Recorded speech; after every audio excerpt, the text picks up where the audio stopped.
The Supreme Court has, in a unanimous decision, ruled that courts are to sit on weekends and public holidays to deal with issues that affect personal liberty.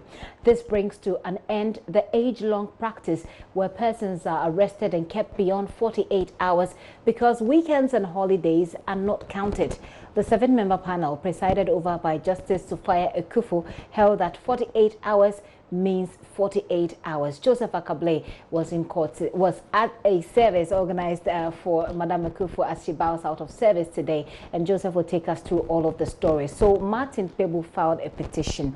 Joseph, give us a background to it, and then we can hear we can hear Martin. And so the case flows from Article 14.3 of the 1992 Constitution that talks about the fact that when someone is arrested by the police or any security agency, within 48 hours, they are supposed to take the person over to court and ask that the court either extends the warrant that allows the security agents to keep that person beyond the 48 hours. And so the practice over the years has been that the security agencies tend to count only the working days. And so if you're arrested on a Friday, they will tell you that it starts counting on Monday and will take you to court on Tuesday. But so Martin Pebu was of the view that this was being abused in a manner that was not very fair to the personal liberties of citizens. And so they will intentionally sometimes arrest you, especially if you are not fortunate and it's around the time that there's a holiday, maybe on Friday, and you are picked up on Thursday. It means that Friday, Saturday, Sunday all don't count until Monday.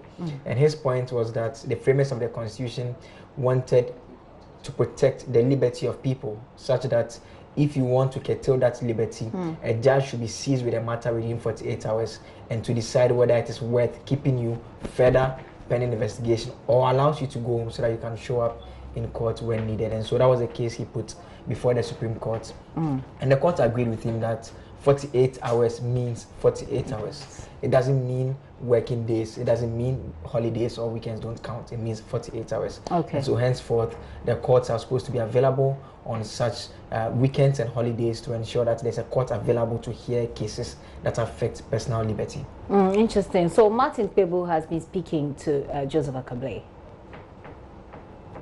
This is a momentous, very groundbreaking decision, that would take our justice delivery system a lot, a few notches higher up, Indeed, I'm at a loss for words. The CJ has done marvelously well because with this decision, she has expanded the frontiers of liberties, personal liberties. You know, one of the main reasons that pushed me to bring this case to court was a practice where sometimes powerful persons in society would cause the arrest of a suspect, on a Friday afternoon, knowing very well that Saturday and Sunday there will be no court sitting, so that invariably by the time the courts open on Monday, the 48 hours that are stipulated in the Constitution would have elapsed. That is to say, under the Constitution, when a person is arrested on suspicion of a crime, even if the investigations are not done, the Constitution requires that within 48 hours, that person must be brought before a judge, depending on the offense. He's brought before the appropriate judge. That's what we mean by a court of competent jurisdiction. So that the judge will determine whether his continued incarceration is necessary or he be granted bail. But because the courts don't open on Saturday and Sunday for this business, invariably persons are kept in, suspects and accused persons are kept until Monday. And also consider the case of public holidays, the same problem. Do you remember the year, I think 2 years or so ago, when we had Christmas on the Thursday? So in situations where we have Christmas on Thursday, Boxing Day on Friday, then it means that when a person is arrested on Tuesday, then the next time he would be able to go to court would be, or not the next time, the first time he would have access to the court would be on a Monday. So that meant that Thursday, Friday, Saturday, Sunday, that person would be in custody. So this is what the CJ and the rest of the Supreme Court has abolished. So they have interpreted the Constitution to mean that 48 hours simply means 48 hours. As such, courts are going to be opened, a few selected courts across the country will be opened on Saturdays and Sundays and also public holidays for the business of hearing bail applications. Yes. Okay. Yes. So naturally, saying that you should open a court doesn't mean that, literally, you just go and open a court with keys. It involves a lot of administrative arrangements. So because of that, the Chief Justice has directed, so let's say it's a Supreme Court, it's a court decision. So the court has decided that the incoming Chief Justice be given 6 months within which to set up all the administrative requirements in order to ensure that some selected courts are opened on Saturdays and Sundays and also public holidays and during strike actions for that business. So this is good. As I said, I'm at a loss for words. It's good. What would this mean in practical terms for the work of police prosecutors? Because they are on the other side who them more often than not come to say that they are investigating, they need more time, and they difficult for them to sometimes even find the accused persons to allow them to. Good. So that's why. So what it is that, yes, the court was also mindful about the interests of the state in carrying on investigations. So what the court is saying is that you bring the suspect before the court. So you see, the Constitution has given that power, that beyond 48 hours, the power to determine whether somebody should be in custody or outside belongs to a judge. It's not for the police.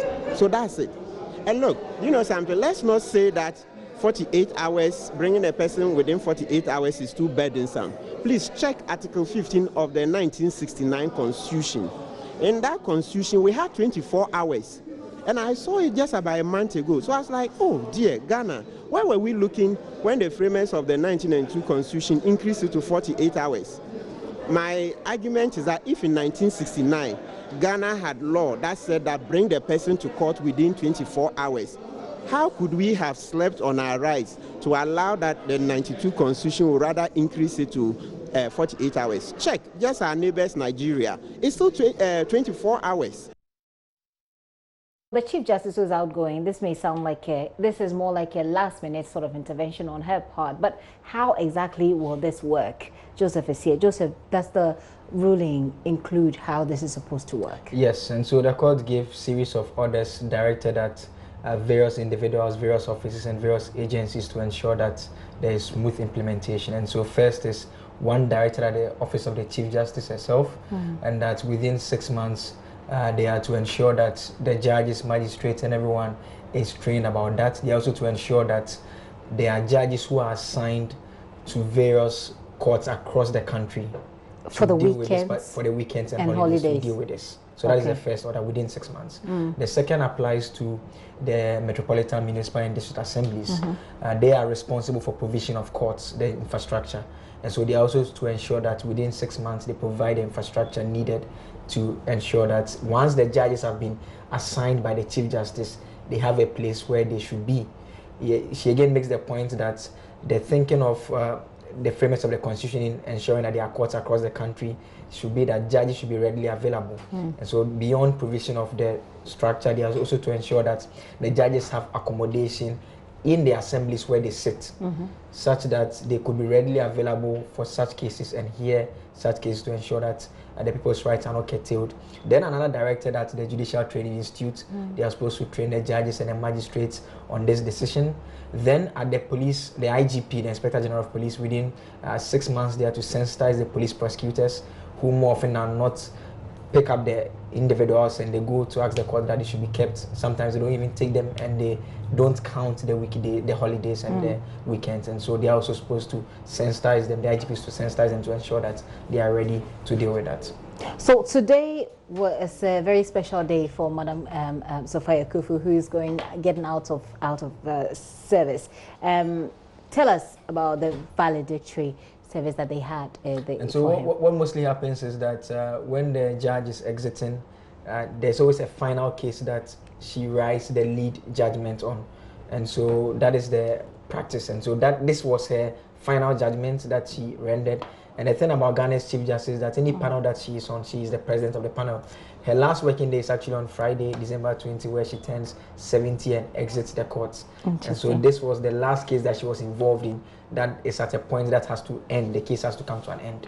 And so she gave her final decision, and the Bar Association present, the Attorney General was also present. All the justices of the Supreme Court, 15 of them, including those who were sworn in yesterday, were also present. Some past justices were also present as well. Okay. Well, the Attorney General, Sophia Akuffo, has described the outgoing Chief Justice, Sophia Akuffo, as a principled professional who resisted her suggestion that some marks should be added to ensure students close to the pass mark gain access to the Ghana School of Law.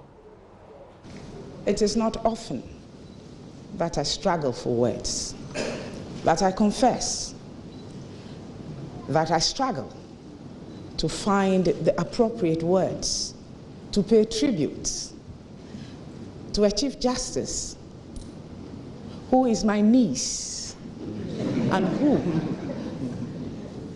has become a big sister figure and a mentor that I call Sisi in private, and when I think nobody's is within earshot.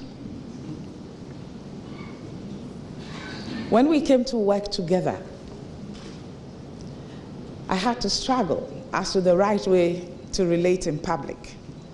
Such that on a number of occasions, when we had to appear in public, I attempted to bow to her ladyship with my forehead almost touching my knees.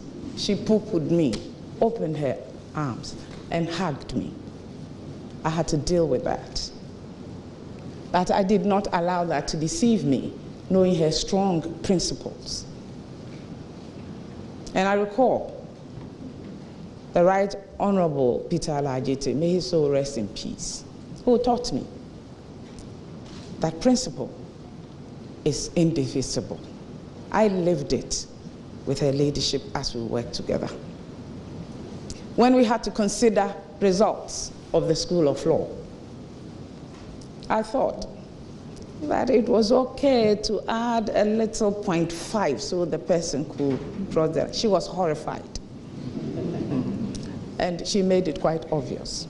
In her words, she says, in football, a goal is a goal. It is not a kake. She says it has to be black or white. It has to be night or day, no dusk, no dawn. That has helped hugely to stabilize the near chaos that the School of Law had been exposed to. And the lesson I have learned is that it helps to stabilize your decisions. Because upon reflection, I realized that so what happened to that person you gave a house as against that person who needed a 1 and the other person who that needed a 2, there would have been no end. Your ladyship, thank you for that huge lesson. That is Attorney General Sophia Akuffo, who actually describes Sophia Akuffo as her niece. Yes, she says she's her niece and she struggled how to relate to her when she became the Chief Justice. Especially when your niece is older than you. Yes, so gradually she became her older sister figure. All right. So this was a valedictory service that was held for her. The national president of the Ghana Bar Association, Anthony Forson Jr., was also there. Joseph, what does he say?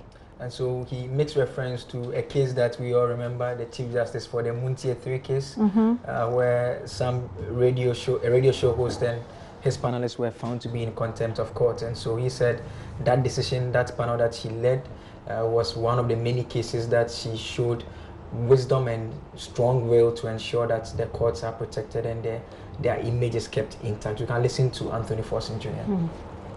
The final case I would refer to is that of Abu Ramadan and another versus the Electoral Commission, the Attorney General, in the matter of the owner of the station, Muntie FM, Salif Umasi alias Mugabe.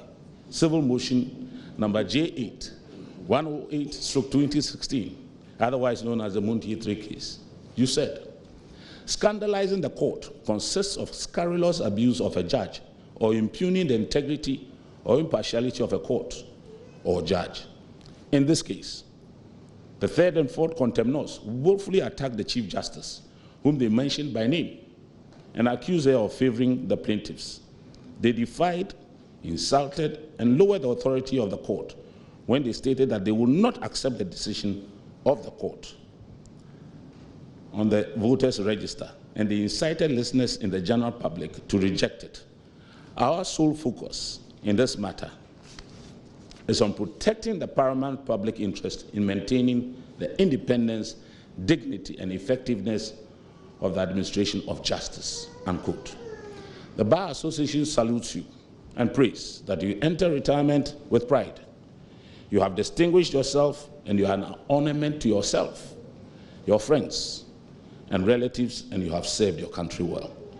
We will miss you on the bench, and I can say, without any fear of contradiction, that behind that stern look lies a very warm person, full of funny stories, and a person very much dedicated to the excellence in the legal profession. I will never forget your mother's wise counsel, that quote, "When a witch is asleep, you don't go tickling it," unquote. May God bless you with excellent health and peace and immense joy in your retirement. May God bless your colleagues you leave on the bench. May God bless the Ghana Bar Association. May God bless our homeland, Ghana. Thank you. So this is the president of the Ghana Bar Association talking specifically about this case that reminds him of how, of her wisdom, essentially. Well, the outgoing Chief Justice herself, Sophia Akuffo, has also been speaking on a number of issues ranging from legal education to her working relationship with all of the presidents of the Fourth Republic. Well, Joseph, give us a hint of what she says before we listen to her again. And so for all the presidents in the Fourth Republic, one appointed her to the Supreme Court, the first. The others also supported her during her work at the African courts. And there are others who, one of them was actually her first senior. Then again, there's another who passed her even though she was weak in arithmetic. We can listen to Chief Justice Sophia Akuffo in her own words talk about legal education. A little about legal education. We need to be very, very serious about standards if we don't want to end up with lawyers who do more harm than good. Because even though we don't have the same tenet as the medical profession where it says first do no harm, I think we could do with adopting that tenet. That is our duty, to make sure that we will not in any way harm any person in this country from unprofessionalism or from professional misconduct. And I know that those who I've been listening to the radio, and people have been saying things like, "Oh, when the new Chief Justice comes, they don't know." I think he's even more of a stickler. He's even more of a stickler than I am. And today on the way here, I saw a group of young lawyers crossing the road from the Yellow House to the court complex in their full regalia, wig, gown, bib. And I said, if the incoming Chief Justice sees these people, they will be in trouble. I'll take the opportunity now to actually caution members of the bar against that. Strictly speaking, it amounts to touting. You don't, outside the precincts of the court, you can walk from this building to the circuit court building. You can do that because that's within the precincts. But you cannot, when the community center courts were in place, you cannot robe and cross the road to go there. That's a different precinct. Let's stop that practice. I've seen lawyers walking along that Makola road towards electricity in their full robes. It is totally unprofessional and misconduct. Even just being in your bibs, that is not allowed. In England, people have lost their licenses just because of that. Let us maintain the standards of the profession. That's what differentiates us. So I also want to speak very briefly about the importance of standards. Standardization makes life easy for everybody. It creates predictability. It minimizes caprice. It minimizes, and in the end, it minimizes corruption, because when you establish standards and let the whole world know what those standards are and what the measures are and everything, everybody knows what to expect. And so if you feel the standards are too high or the standards are to be adjusted, then adjust it and publicize it so the whole world knows what the standards are.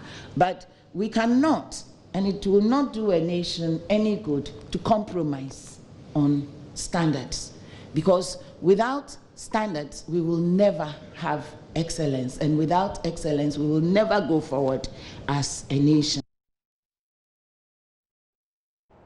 Never compromising on standards. That's the Chief Justice, outgoing Chief Justice for you. And Joseph, this is one of the comments that she's made, and lots of people, as far as it has to do with legal education, a lot of people have said that she's been too strict about legal education. But she also talks about how she's lived through different presidents, actually worked under different presidents who appointed her to certain positions. Starting from former President Jerry John Rawlings, who she says appointed her to the Supreme Court, even though she didn't apply for it and didn't know him anywhere.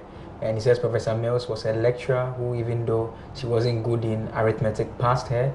And also talks about President Akuffo, who nominated her to the African She wasn't good courts. at saying she didn't make the mark. She said she wasn't good in arithmetic. But she didn't talk about not making the mark. Because I'm speaking because, you know, Gloria Akuffo makes the point about they need to add 0.5. She being horrified. Yeah, she said she was horrified when she suggested that they added a little bit, you know, like less than 1 point, you know, to push somebody to a certain grade. Yeah, she said says she was Professor Mills actually taught her taxation, and that her arithmetic wasn't good, but he passed there. Okay. And so once we hear, we can all decide for ourselves what. Okay. Well, let's hear it from the horse's own mouth. President Rawlings, out of the blue, I think for no reason, nominated me and in the end swore me in as a justice of the Supreme Court. I never applied for it, I never dreamt it, I never really desired it, but it just happened. President Akuffo, also out of the blue, nominated me to the African Court on Human and People's Rights. I hadn't even heard of it. And, the first time I heard of it was the late Justice Akwa telling me I should send my CV to his office, to his secretary, because I'm being nominated for appointment to the African Court. So I had to read up on it. President Mills taught me taxation in law school, and was, I always said, was one of the kindest lecturers I had, very patient, and had patience for my lack of knowledge of arithmetic. And so he even passed me in the finals. And whilst I was in the African Court as president, he always made sure the ambassador knew what the court needed so that Ghana can support us before the summit of heads of states. And President Mahama was also the same way. Every time he would ask me if there's any particular thing the court needs, so that, and if they don't understand it, we can properly explain it to him, so he will move our cause for us. Therefore, I had a very successful stint at the African Court. I was a member for 2 years. I was vice president for 4 years, and then I was president of the court for another 2 years. I don't think anybody since then has had a career like that. Our current president, President Akuffo, he was my first senior when I was out of law school. In fact, I was moonlighting. I was doing my national service at the Ministry of Foreign Affairs, and in the afternoons I would go and help him out in the chambers, the UV Campbell and Co.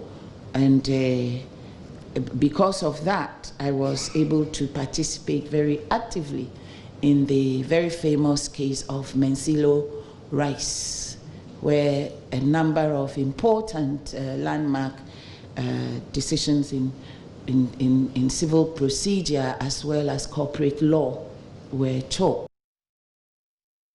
So that is the outgoing Chief Justice Joseph. Now, you've already said that by the end of this Friday, by the end of this week, she will be getting out of service. But who really is she? She also talks about how she's risen through the ranks from all the presidents in the Fourth Republic. Let's just go through a bit of her profile, who she really is, Joseph. And so, like we heard her say a short while ago, she trained as a lawyer under the current president, Nana Akufo-Addo, at the UV Campbell Chambers. And she has been a member of the governing committee of the Commonwealth Judicial Education Institute and the chairperson of the Alternative Dispute Resolution Task Force. In January of 2006, she was selected as one of the first judges of the African Court on Human and People's Rights. She was later re-elected until 2014 and served as vice president and president of the court. She has written a number of publications on application of information and communication technology in the judicial process, the Ghanaian experience, and also she was nominated to the Supreme Court by President Rawlings in the 90s and subsequently nominated as Chief Justice by President Akufo-Addo in 2017. The interesting thing about her leaving the bench is that as she exits, at the time she was exiting today, she was the senior most. Okay. And so all those who are on the panel or at the Supreme Court bench, they all came to meet her at the Supreme Court. And so once she leaves now, Julius Ansah is now the next most in terms of the senior. Okay. Then it goes towards Doche, Ninyebwa in that order. Okay. All right. So I'll just read a few comments, and then after that we'll tell you who you already know who is taking over, who has been nominated, I should say, or who has been appointed to take over, pending parliamentary approval, which we expect to happen this Saturday, despite the brouhaha that has come over it. So, Joseph, let's stand by the profile for Justice Nyebwa. But some messages coming in quickly. This one is coming from Yusuf Musa Afobu in Sunyai. He says, Ghana has made it once again within the landscape of its legal delivery. I am so elated about the decision by the Supreme Court of the land to allow judges work during weekends as well as holidays. Congratulations to lawyer Martin Bebu. This one says, okay, lawyer Martin Pebu, in fact, may God bless you for the good hard work you are doing to strengthen the laws of Mother Ghana. You are my real mentor. Your legacy is at stake. Is that what you said? Okay, God bless you, Martin Pebu. You don't add your name, but thank you very much for sending that message. Okay, so this one says it's talking about no roads, no votes. All right. I am a complete, okay, you're talking about the register, voters register. Thank you very much for sending your message in. So, Joseph, let's go to the one who will be taking over, pending this parliamentary approval from Madam Sophia Akuffo. And so Justice Nyebwa is currently the fourth serving longest justice of the Supreme Court in terms of duration. He is a graduate of the Ghana School of Law in the year 1981. He was appointed to the Supreme Court by President John Ajay Kufuor in June 2008. Prior to that, he had served as a justice of the High Court from 2002 to 2003 and a justice of the Court of Appeal between 2003 to 2008. Apart from being a Supreme Court judge, he's also a part-time lecturer in civil procedure in the Ghana legal system at the Ghana School of Law. He's also been playing an active role in terms of the football circles and the disciplinary committee. So in May 2017, he was appointed as the chairman of the disciplinary committee of the Federation of International Football Associations, that is FIFA. He has also served as the chairman of the appeals committee of the Ghana Football Association from 2004 to 2008.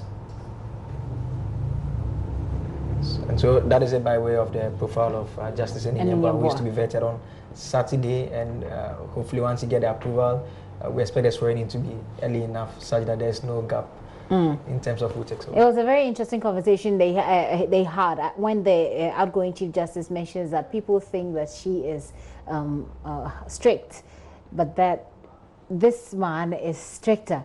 Yeah, from the example she gave. She used the word a stickler. A stickler. A stickler, someone who expects you to meet a certain high standards. And so those who think, he said she has been hearing on the radio that people have been saying that she's going. She's going. And so when the new Chief Justice comes, things will change. They said, you don't know what you are talking about. Okay. Right, Joseph, thank you very much for coming. But today, what was the mood at the courts today? Lots of excitement. I mean, you have family members of the judges, you have retired judges like Atuguba come around to witness proceedings. And so there was that bit of excitement, and you again get the feeling of the fact that they are losing someone they've been working closely with, and so more of a pensive mood, especially when each of the speakers had opportunities to reflect on their working relations with her. And so it's interesting times for the judiciary, a new face in some few days to come, and so we'll see how things will turn out. All right, so we wish the outgoing Chief Justice all the best. In fact, it is an inspiration for a lot of women, and like she's been also pushing for involvement of more women as far as Ghana's legal landscape is concerned. So that's a good way to go. Joseph, thank you so much for the details.